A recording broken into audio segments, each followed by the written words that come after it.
We have to win. Yan siguro yung dapat natin gawing battle cry sa next round ng FIBA Asia World Cup qualifiers. At mangyayari na nga yun ngayong August 28 against Jordan.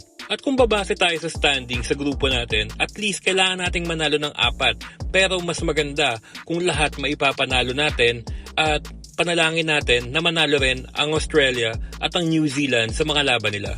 Kung iisipin natin, hindi ito magiging ganong kadali para sa Gilas Pilipinas dahil alam naman natin na malakas din ang Jordan at ang Iran. Itong Jordan nga, meron silang 3 hanggang 4 na main naturalized players.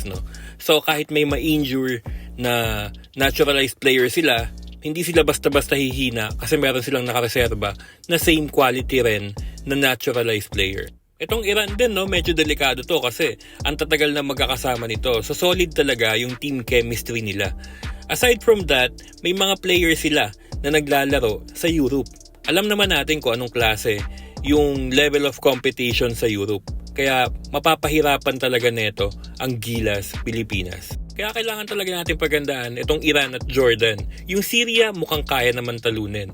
Pero yung Iran at Jordan, kaya naman talunin kaso medyo mahirapan tayo dito. Pero kayang-kayang matalo to. Isipin nyo kung gaano kadelikado to.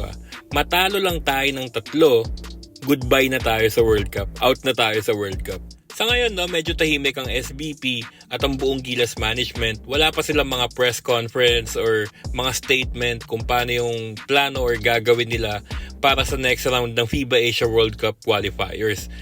Pero sana, kahit tahimik sila, sana meron silang mga sorpresa or meron silang mga iniisip na pwedeng makapagpataas ng chance natin para manalo ng ilang laro ngayong next round.